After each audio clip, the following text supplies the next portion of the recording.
Big pass Tamil season 9 நிகழ்ச்சி தற்போது விஜய் டிவியில் ஒளிபரப்பாகி வருகிறது.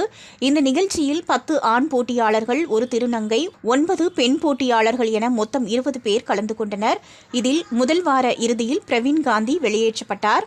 இவர் மக்கள் மத்தியில் அளித்த வாக்குகளின் அடிப்படையில் கம்மியான வாக்குகளை வாங்கியிருந்ததால் எலிமினேட் ஆனார். அதற்கு முன்பாகவே நந்தினி தன்னுடைய உடல்நலத்தை கருத்தில் கொண்டு பாதியிலேயே வெளியேறினார். இந்த நிலையில் பிக்பாஸ் நிகழ்ச்சியில் தாவேக உறுப்பினர் ஒருவர் கலந்து கொண்டிருக்கும் தகவல் வெளியாகியுள்ளது.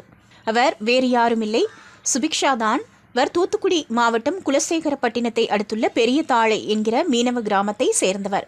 கல்லூரி படிப்பை முடித்ததும் யூடியூபர் ஆகிவிட்டார் சுபிக்ஷா. இந்தியாவின் முதல் பெண் கடல் விலாகர் என்கிற பெருமைக்கு சொந்தக்காரியாகவும் இருக்கிறார் சுபி. இவர் மீனவ பொண்ணு சுபி என்கிற யூடியூப் சேனலையும் நடத்தி வருகிறார்.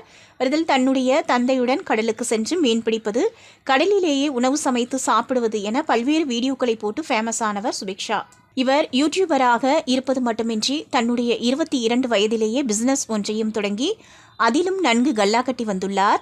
அதன்படி மீன் ஊறுகாய் பிசினஸை செய்து வருகிறார் சுபிக்ஷா. மொத்தம் 7 வகையான மீனில் ஊறுகாய் போட்டு விற்பனை செய்து வருகிறார். அதற்கும் மக்கள் மத்தியில் நல்ல வரவேற்பு கிடைத்துள்ளது. இப்படியே சென்று கொண்டிருந்த சுபிக்ஷாவின் வாழ்க்கையை அடுத்த கட்டத்துக்கு கொண்டு சென்றுள்ளது பிக்பாஸ் நிகழ்ச்சிதான். பிக்பாஸ் வரலாற்றில் போட்டியாளராக கலந்து கொண்ட முதல் மீனவ பெண் சுபிக்ஷா தான்.